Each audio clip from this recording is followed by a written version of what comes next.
Hello again, everybody. It is time once again for Michael's record collection. I am very excited to be joined today by Simon Collins. Simon, thank you so much for your time. Hello, Michael. Thank you for having me, man. Yeah, no problem. Been wanting to catch up with you for a long time. In fact, you may not remember this, but I used to do a radio show on internet radio called Epic Prog, and I wanted to do an interview with yourself and Dave Kersner about Sound of Contact when that came out, Uh, and I ended up talking to Dave in that instance. I think you weren't available, but it's great to catch up with you now. yeah, likewise. We're going to talk a little bit about eMolecule and some of your career. But what I always like to ask my guests right off the bat is, what was your first favorite record? The first favorite record. Wow. Um, you know what? It was probably a Genesis album because I grew up, when my dad introduced me to drums, at a very young age of, I think I was 7 years old. He put a bunch of albums next to my drum kit for me to play to, and that's kind of how I learned how to play drums, was by playing the albums I love. And I fell in love with Seconds Out, big time. And so that probably would have been the first album that I kind of had a connection with. But I got to say, one of my favorite albums of all time is Nirvana Nevermind. you know. But I my musical education started way before that came out. So Yeah, now your father took you on tour with him when you were young, did he not? yeah, I mean, yeah, as far back as I can remember, lots of tours. It was amazing growing up with such kind people, such amazing musicians. And it had such a deep impact on me that by the time I was 10 years old, I knew exactly what I wanted to do with my life. I was watching them play up on stage every night. It just, it's just like, okay, wow. I could get into doing something like this. So for me, it was all about being a great drummer and a great band. That was kind of like, that was the thing for me. But yeah, I grew up on tour. I learned a lot from Chester Thompson. We used to do a lot of syncopation and stuff like that. He'd invite me into his back room there, backstage, and he'd give me a practice pad and he'd show me a bunch of stuff. And but I also just learned a lot from watching them play and listening to them play as well. But yeah, I had such a great time, you know, just seeing the world, and just being on tour is such a fun thing to do. I mean, when I go on my own tours, I have a blast as well. But yeah, with a band like that, it's epic. Every night is epic, you know. Yeah. I'm glad you elaborate on that because I was very curious to find out, like, for a child, is being on tour monotonous, boring? But it sounds like you had the time of your life. Yeah, well, also, I mean, obviously, if I'm in school, then that, so when I was on tours, usually in the summer holidays or whenever I had breaks from school, so all the other musicians in the band, Mike Rutherford, Tony Banks, all their kids were on tour as well. Hmm. So all us kids used to hang out like a big mob, you know, Yeah. and get up to mischief and just have fun. And so, we all were on those tours together. So we had a lot of fun as kids, you know. Yeah. Which was the first tour you went on? Do you remember? I can't remember, man. I really can't. Um, it was probably, well, I mean, I was born in 76. Um, I was on tours as early as 2 years old, 2 years, 3 years old. I don't know if you do the math, what tour that would be, but I can't remember to put it bluntly. I can't remember which tour that would have been. All right, fair But enough. it would have been in the late 70s, I'd Hmm. say. So Okay. whatever So tour maybe, that would yeah, maybe Trick of the Tail or Windy something like Wuthering that. something along Yeah, there. yeah, yeah. Great. Well, you got to experience other cultures and things like that, so that's pretty cool. Now, you started off, you got a drum kit, you started with that. You've become a pretty accomplished musician over the years in other areas. How did you start getting into things like piano and programming, sequences on keyboards and things like that? Well, yeah, as you know, drumming. I started off with drumming. That was my first love and passion. In high school, in my teens, I was in a lot of bands. You know, if you want me to be in the band, I'll be in the band. You know, I was playing death metal, hip hop, punk, whatever, you name it. Um, and eventually, those bands broke up, as a lot of bands do. Hmm. Uh, and so I started I started thinking to myself, if I'm going to have a career in music, because I was thinking about having a career in music at a very young age, as I mentioned earlier. So I was like, oh, I'm going to have to pen my own material. And I started thinking about going solo. So I taught myself how to play piano and I started writing my own music. And along with that, writing lyrics. The idea, though, at that point, I'd say I started writing piano when I was about 14, 15 years old.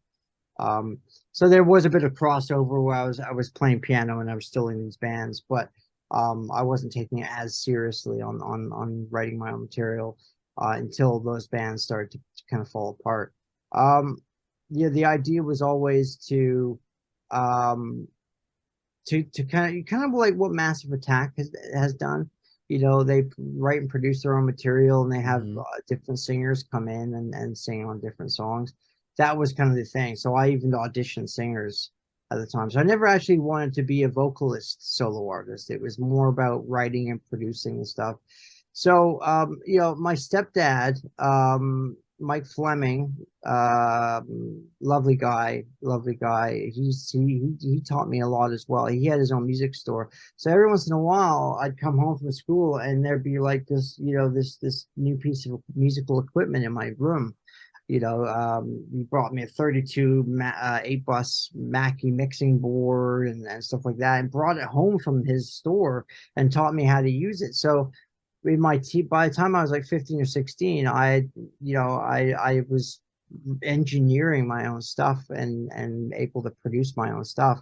And that was a lot of that came down to him teaching me how to do that as well. Okay. So that's kind of where things started out for me. Now, when you were learning your writing songs, learning how to do that, um, did you do that the way you did with the drums and sort of taught yourself? Did you get Yeah. help from your dad at all? I know your parents split when you were pretty young, but I'm assuming that you had some sort of contact with him periodically. Yeah, yeah, but you know what? With my dad and I, our relationship wasn't always about music. It was, Hmm. if anything, we kind of, our bond was definitely drums. There's no doubt about that. But he never really played much of a role in my musical journey, my career. Um, he was instrumental in helping me meet the right people to kind of get things going at the very beginning of my career. Um, but but after that, it's kind of like you're on your own. Like you make what you will of it. Hmm.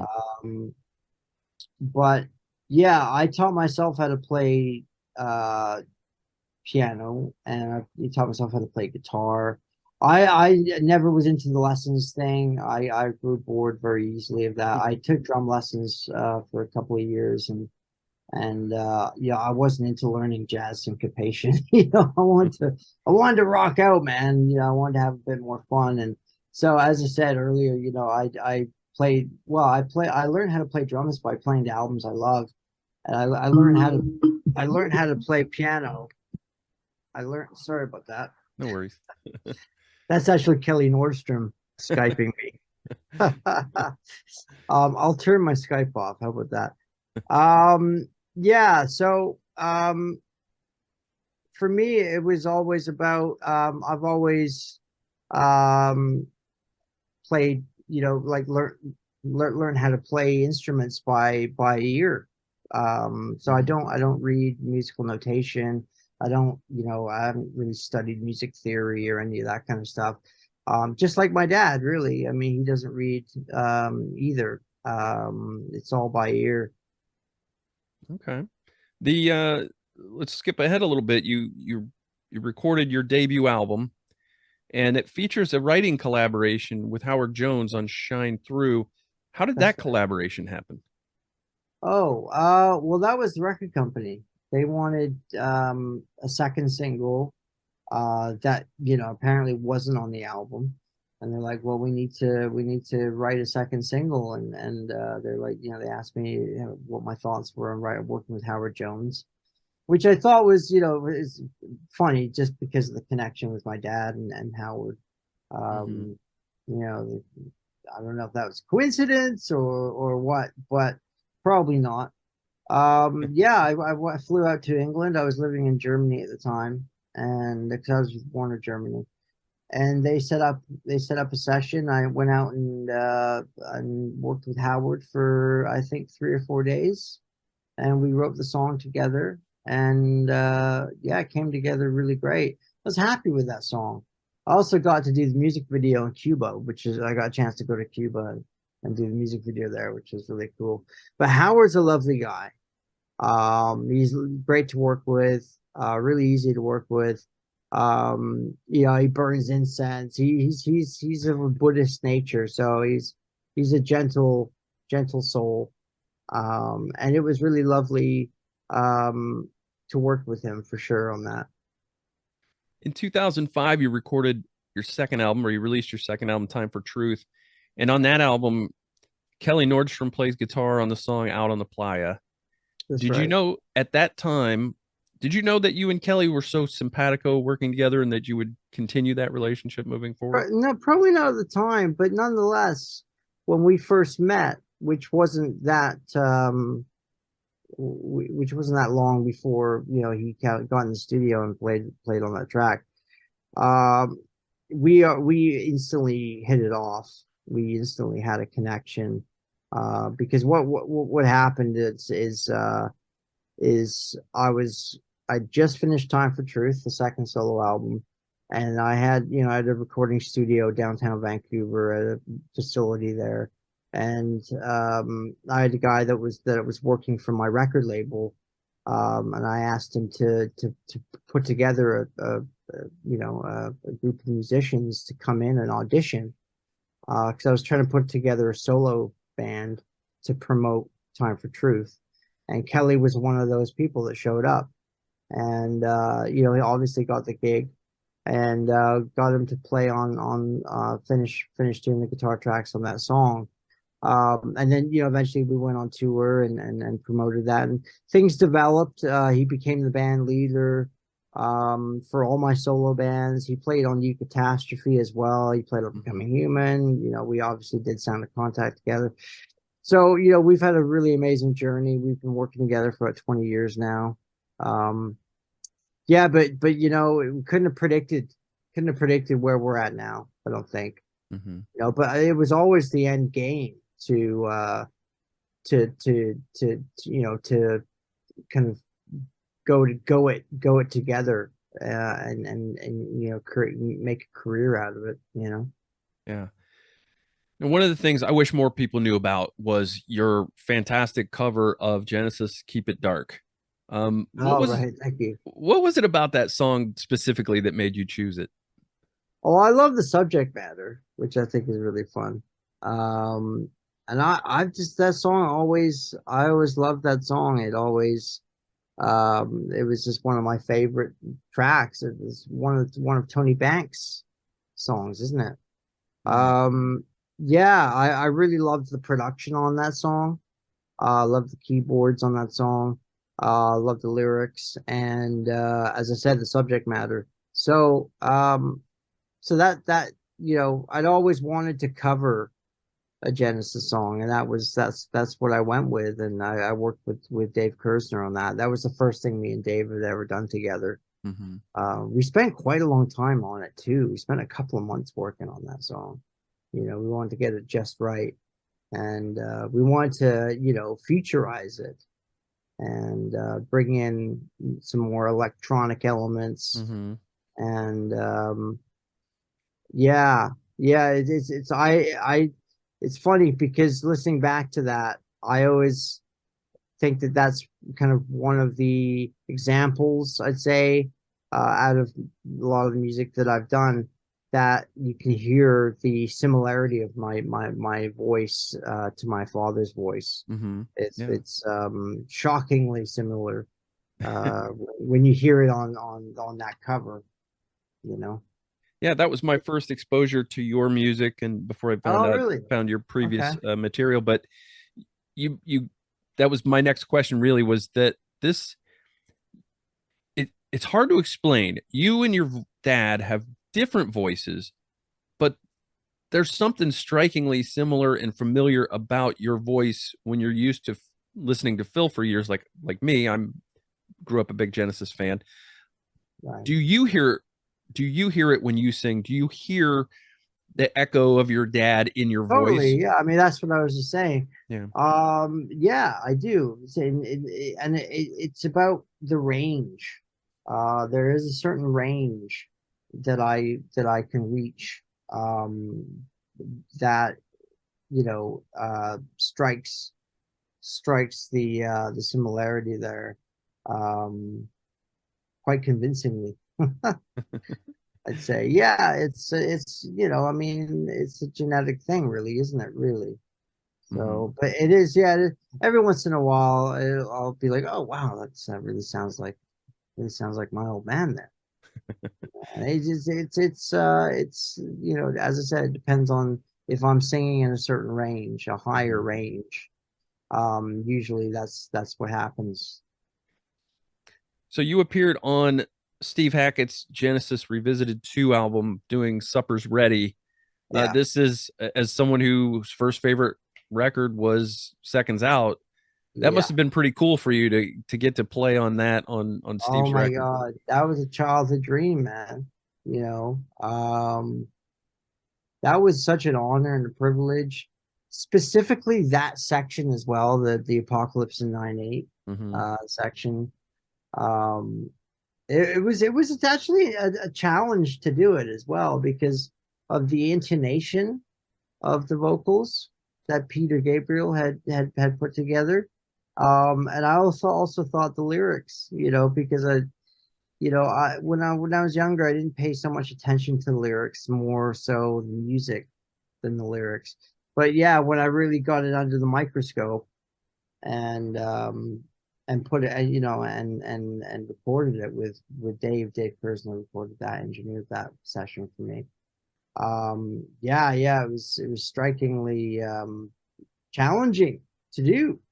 Also, you're talking about the range as well. It's a high range vocal um, part. So that was great. Steve is an amazing human being. He's such a kind and lovely guy, and he's great to work with. He also did something on my record on U-Catastrophe Mm-hmm. on a song called Fast Forward the Future. And we've kind of been going back and forth. He did something on. I got another project. It's a hip hop project, actually, a progressive hip hop thing I'm doing, and he did some guitar work on that recently as well. So we're still in touch, and that's great. But yeah, to do that, I also got an opportunity to sing, like to do that live, sing that part live with Steve at the Cruise to the Edge back in 2014.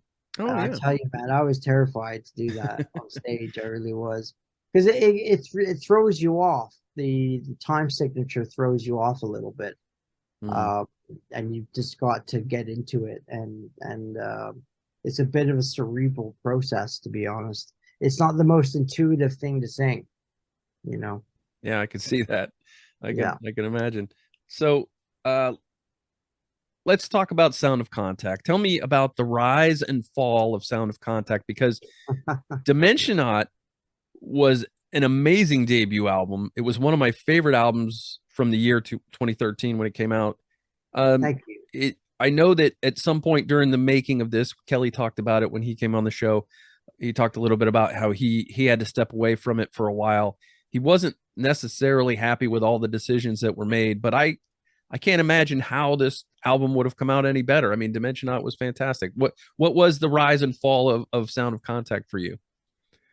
Well, I mean, I knew that through my solo career that I would meet the right people to put together a band. And I've always, I do have progressive rock roots. When I was growing up, my dad took me to see bands like Pink Floyd, Yes, and bands like that. So, Sound of Contact was really a manifestation of my progressive roots, and when you do something in prog rock, you want it to be with a band, Mm-hmm, mm-hmm, really, ideally. Um, and I met originally Sound of Contact was actually the brainchild of Kelly and I, really. mm-hmm, Um, we decided that if we're going to do this properly, we need a great keyboard player. And I, just met Dave a few years before, and we had doing Keep It Dark together. And he'd also done some keyboards on U-Catastrophe. So I'd already worked with Dave, and we were good friends. So we invited Dave to come on board. And for the first while, for the first year, I'd say it was just a three-piece. It was me, Kelly, and Dave Kersner. mm-hmm, And we did a lot of recording and writing and recording together in Miami. And eventually, he came up to Vancouver, and we put Kelly and Dave into a travel apartment, and we rented out a studio, like a proper commercial studio, for I guess a few months it would have been. And we were in there every day. We had such an amazing chemistry. So, a lot of the things you hear on that album were like kind of written and recorded kind of off the top of our heads, kind of in one session, if you will. mm-hmm, Um, I think, when Dimensional came out and we had the positive reviews, and it was well received. I think really what happened is the guys in the band just didn't really know how to deal with it. They didn't know how to necessarily handle um, what success was made um, in a short amount of time. You know, Not everyone. It just imploded, man. mm-hmm, Politics, were came into the picture. There was a lot of logistical problems. Everyone in the band lived in different parts of the planet. It was very difficult for us just to get together and go for a beer, mm-hmm, and then go and rehearse or something. It was very expensive to get the band together, and it was everyone's got day jobs, and it was very hard for us to function as a band should. Um and um you know so it was, a lot of things came, you know a lot of politics came out of you know those issues, I'd say. But yeah, I mean, we had an unmistakable chemistry. There's no doubt about that. And just things happen in bands that you can't avoid. Um, there's ego problems, there's all sorts of things. And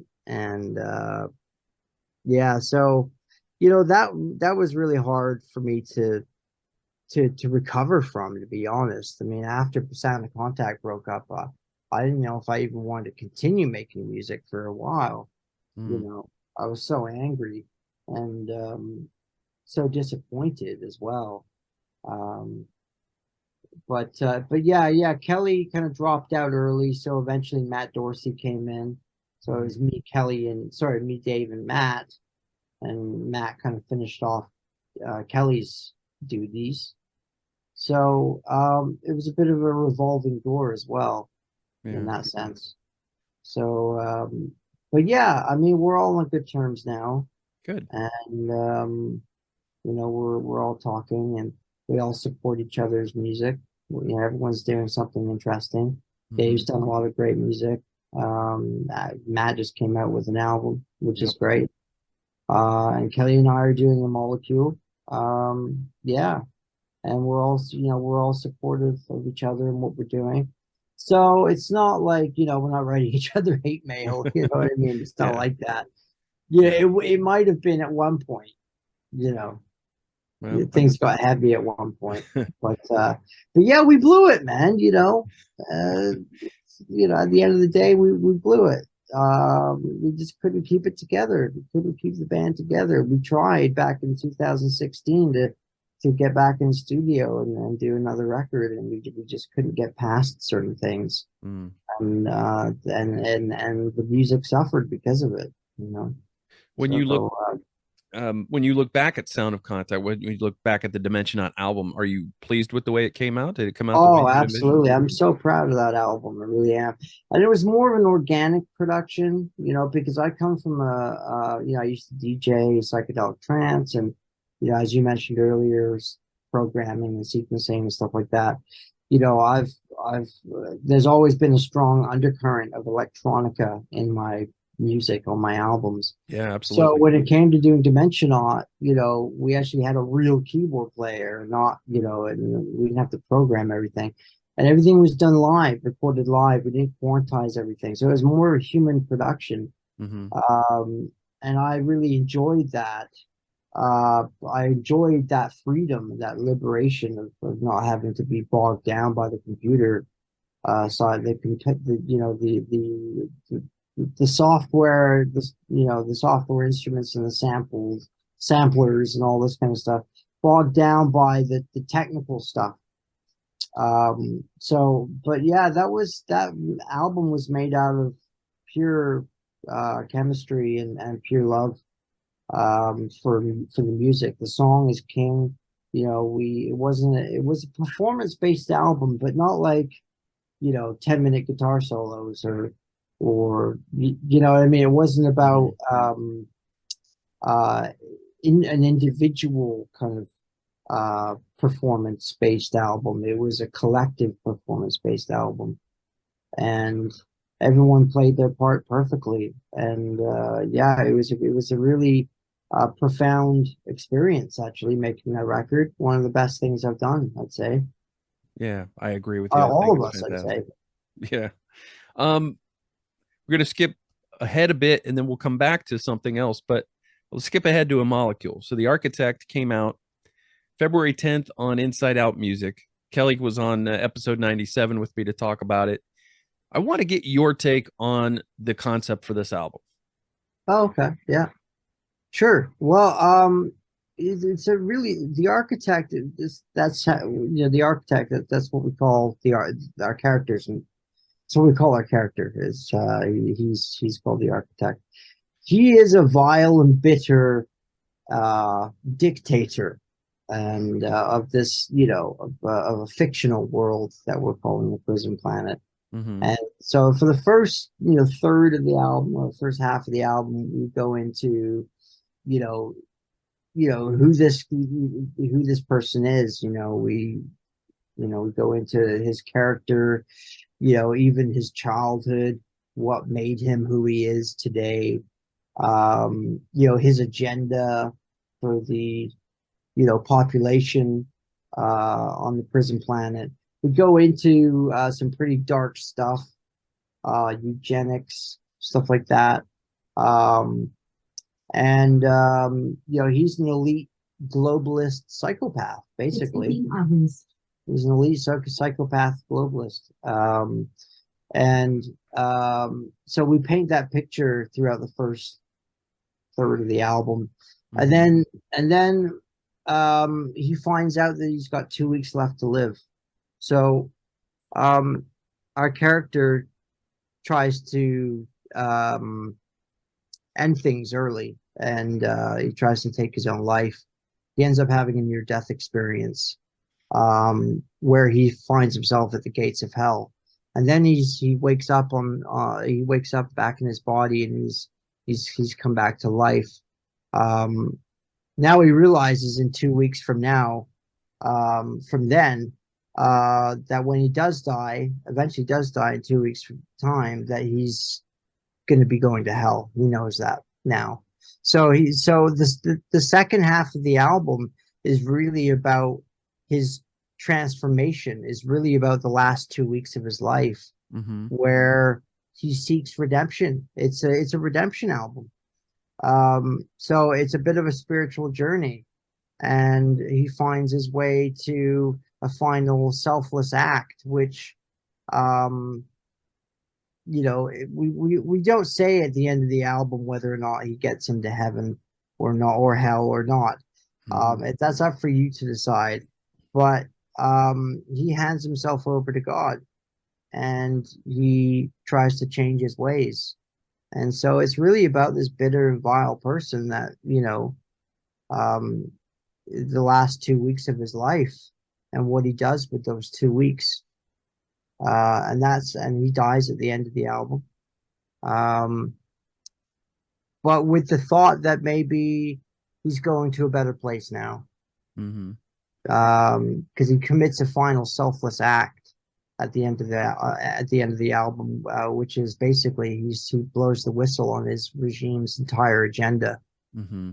Um, You got that news feed yeah, yeah, audio in exactly. there There too. you go. So that's really the storyline to it. Mm-hmm. Um, whether or not it's completely obvious, is, we didn't want to make things too literal, but I mean, dimensional in comparison as a concept was, dimensional is very vague. It had a very vague storyline. I Mm-hmm. think it was more of a strong theme, definitely a concept, but as far as the storyline, it was more about, this character, this dimensional traveling through the cosmos, time traveling, and his spiritual and emotional experiences from doing that. Mm-hmm. And it's just a cool idea. It's just something to play with and have fun with. Whereas, the eMolecule, the architect, was a very specific storyline. It was actually the first thing me and Kelly did when we got into the studio, was write the concept, because you can't do anything until you got the story. Mm-hmm. Um, and we went through. This was the third draft, I think, we ended up landing on and working with. And then of course, we started writing. It took us about a month to write most of the album. Anyway, that's the concept, Yeah. as best as I can explain it. No, that was great. I particularly love some of the stuff in the back end of the album. Awaken and Beyond Belief are among my favorite tracks on the album. Me too. Your writing for a molecule, you can tell there's some musical DNA there that is shared with Sound of Contact. But here's the thing with you: you combine some progressive elements, some electronica, some industrial elements, a little rock. Where do you how did you come upon your sound in terms of being able to meld all of those things? Because it's not often that you get to have all of those in one package. It's true. It's true. I think we just stayed true to ourselves. I think it was a very authentic and genuine creative process. We wanted to stay true to our roots. We wanted to, Kelly and has, both Kelly and I have very different influences in most cases. But we do come together when it comes to progressive rock. But I'm into progressive music, not Mm-hmm. just progressive rock. So there's progressive metal on there. There's progressive electronic stuff going on. There's even a bit of urban production. I think really it wasn't really much of a cerebral process. We didn't really sit down and go, okay, what are we gonna do here? Are we gonna meld this together with this? It wasn't like that. It Mm-hmm. really was. It was about, well, okay, what does this song need? What would be the best way to what would be the most appealing way for us? And if it's appealing to us, it will probably be appealing to other people. how to produce this song, to bring it to life. Um, and I really wanted Kelly to go all out on this album with his songwriting and his guitar work, because he's like, to me, the best guitar player I've ever worked with. I mean, there's a reason we've stuck together. Yeah, we co-wrote everything together. It was almost kind of turned out to be a 50-50 balance. Songs that came from my side, songs that came from his side, and we help each other finish them off. Mm-hmm. Uh, but yeah, as far as like, the stylistically, really, it was all just about whatever the mood of the song needed. Um, you know, and we wanted to make a dynamic album. So um, you got songs like Mastermind and you got songs like Awaken, like two different universes, Yeah. I'd say. But you can do that. I think it's boring if you've got an album, a whole album that's stylistically the same the entire way through. Mm-hmm. Um, it's a little bit more dangerous and risky to do dynamic albums, because when you talk about, when you're dealing with record companies, they're like, who do we market this to? And my answer is everybody. But that doesn't help in some cases. Yeah. Um, the last thing I wanted to talk about this album. This is U-Catastrophe. U-Catastrophe. This is celebrating its 15th anniversary this year. Hard to believe. Wow. I didn't know that. I didn't do the math. So this was produced It's, by Kevin Churko and yourself, and you performed vocals, keyboards, piano, drums, guitars, drum programs, sampling, sound design.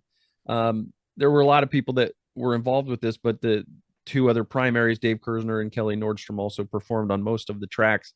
And I have to say, this is probably my favorite Simon Collins solo album. I think it's amazing, and it's, again, you've got that Thank you, mixture. man. You've got the mixture of some electronic sounds. You've got some more industrials type stuff, some heavy stuff, Yeah, and yeah. some ballads and stuff. This is, when you approach a solo album, do you how does the writing for a solo album begin for Simon Collins?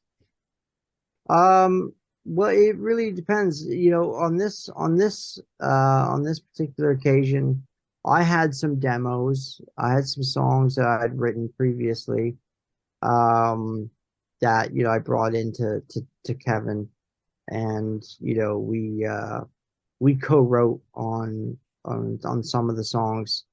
For me, really, with U Catastrophe, what we did is, because Kevin Turco lived in Vegas, I'd fly down for 3 weeks, and we do three songs, one song a week. And in some for the first couple of trips, I had material ready to go. Um, and once we kind of tackled that first, got to the point where I'd be coming out without any new material, and I'd be writing it on the fly. Hmm. And so I had my own. I stayed at his house actually with his family, and I had my own room there, and I had my own studio set up. I had a little MIDI controller. Everything was done through the computer. Did a lot of sound design and stuff like that. But I wrote a lot of the material during the sessions, which is great because it was so fresh. So it was so exciting to work on. I'd say U Catastrophe is probably my strongest solo album that I've done. Uh, I'd have to agree with you. It's my favorite album too. Kevin was amazing to work with, sonically speaking. Just as far as like the sound quality of the album, it's top notch. It's top drawer. It's very well mixed. Kevin Churko mixed it as well, mastered it as well. Hmm. And also, I'd say that my vocals are the strongest as well, compared to the albums before it. Mm-hmm. Um, I really, I really found my voice on that album, and It was a lot of hard work. It was hard work. We Kevin likes to do vocals one line at a time. Really?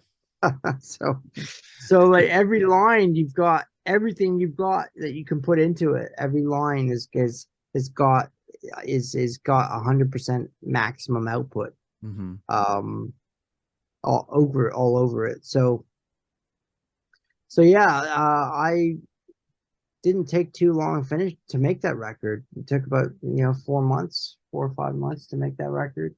Mm. Do you? It's a shame though because the record label didn't properly promote it, or Mm. Razor Brothers, Razor and Tie, they're not around anymore. But they're a boutique label from New York. But yeah, I mean, I'm it's nice to know that well the albums reached some good ears. Well, I do you remember which three songs that you had pre-written before you went in the studio? Disappearing, Okay. The Good Son, and Powerless. Okay. Yeah. Well, Yeah, one of the cool things about this, your dad plays on the Big Bang. So right. how did you get did you just call up say, "Hey dad, I think this would be a good fit for you," or Yeah, did he well, I've approach you? always wanted to do something with them, and but we've always had that understanding together that we'd never do like the vocal pop duet thing. Mhm. So drumming is our bond. So I'm like, why don't we do something like you and Chester Thompson used to do a drum duet or drum battle, whatever you want to call it. Mhm. So he was like, yeah, well, yeah, that sounds good. So I wrote all the parts, all my parts, and left his part, his spots on the track for him to do his call and response stuff. Mhm. And he flew out to Vegas, flew his drum kit out, and we got one day with him in the studio, and he came into the studio before the session, and he's like, "What do you want me to play?" I'm like, "Oh, you want me to tell you what to do?" Okay. So we had a little conversation, and I kind of told him what I was looking for. It's really straightforward, really. I'm like, just do some call and response. I mean, you're Phil Collins. Do your thing. You don't need me to tell you what to do. But he was respectful in that sense. This is your album. This is Mhm. your track. How would you like me to play on it? So we got there, but he did say that the song was way too fast for him. It was about 142 BPM, which is fast for a drummer. Mhm. And I unfortunately, I mean, I can say at least it's on my album, on his son's album, that we got his last like proper take as a drummer because he broke his wrists doing that track. Wow. So when he did the what's the he did a Motown album, didn't he? A cover album. Yeah, yeah. Going Back, I think it's called. Yep. He had to tape the drumsticks to his wrists to do the drums on that album. So it wasn't the same for him Yeah. after that session. But yeah, it wasn't done for marketing reasons. It doesn't say featuring Phil Collins or any of that stuff. Mhm. It was more of a personal thing for me. And same thing with Hackett when we played on the album too. And once again, it was more about working with someone I admire and I'm a fan of. And he sent me one amazing take, and I used the whole thing. Didn't edit it, didn't cut it out or any of that. Yeah. Steve provided the solo on Fast Forward the Future, and I think that that's to me that having you and Phil together on the Big Bang it's nice to have one song where the two of you are doing that, Totally. and it's Yeah. and it is good that it's an instrumental, and it's one of the highlights of the album. But for me, the highlight of the album might be a little. I don't know if this will surprise you or not. I think Eco is a fantastic song, Oh, really? Wow. and That's I want to know the cool. genesis of Eco because it has a different writer than some of the co-writes on the album. This was a different one, so I want you to Tell me Oh, well, about you're this one. talking about Debbie Lusick. Yeah, That yeah. was my girlfriend at the time. We lived in a rural part of BC, me and Debbie, and I have a bit of an environmentalist history, where I've played, with my band, you know, at protests, logging protests and stuff like that. So the samples you hear on that song are actually taken from live video footage where we were actually at a creek called Wilson Creek, and they were cutting down all the old growth there, and we had a massive amount of people there. So that's where the samples come from. We wrote some of the lyrics together, so that's kind of where the co-writing comes from. But I wrote the entire all the music to that. Hmm. Hmm. Yeah, it was a cool collaboration. One of the things, it's interesting that you talked about how Kevin wanted you to do your vocals, because I think that your anger comes through in the verses of Eco. Your Yeah, you know the sense of outrage of what's being done to the environment really shines through on that song. yeah. Thank you for saying that. I agree as well. Yeah, I mean, I feel like that on the entire album. I had a lot to get off my chest. I mean, I know I wasn't going to go into it, but I was making that album. I was deep in the thicket of my struggle with addiction. Um, and I recorded that entire album completely sober, and I got a great result in that sense. Hmm. Um, yeah, I mean, when I think you can't be a facsimile. You've got to be living proof of what you're singing about. And I was singing about things that I wasn't even comfortable talking about before, on U-Catastrophe. All I've left to lose, powerless. These are all these songs. The Good Son, that's very personal. A Yeah. very personal album. And in my opinion, I think solo albums should be intimate. They should be personal. They shouldn't be a work of fiction. But that's just my opinion. I Hmm. mean, shouldn't might not be the right word, but um, yeah. So yeah, that's a strong album. Really proud of that one. I'm glad you like it too. Yeah, fantastic record. One of my favorites from 2008, and I appreciate you giving me some background on that. What then you've obviously had Becoming Human was the album that you released since then. What's on the horizon for Simon Collins? What's the next thing for you? Well, we've got a 3 album deal with eMolecule with Inside Out. So I'm sure they're expecting a second eMolecule album at some point soon. I've got a couple of different projects as well. Um, um. Yeah, there's a lot. I'm in the process at the moment trying to figure out my game plan because I do have a record contract for my solo stuff too, Hmm. and they're expecting another Simon Collins album soon as well. So I've got my solo stuff on the horizon. I've molecules in there as well, and as I mentioned earlier, there's a hip hop project, but that's something that I'm taking my time on. But it's a collective of rappers from all over the world, Mm. and I'm writing and producing all the music for it. I've written an entire album already for it and produced it. So all I gotta do is mix it. So there's a few different projects. But at the moment, I'm not sure which comes first. I'm spending some time figuring that out. Having some long discussions with the record labels about it and see what's the best course of action. But I'm grateful to have. These are good problems to have. You know, Yeah, for so sure. yeah, that's where we're at the moment. All right, Simon Collins, terrific solo artist, as well as one of the masterminds behind, and yes, I used that intentionally, of a molecule. Thank you so much for your time. It's been great talking to you, and I'm glad we finally got the chance to catch up.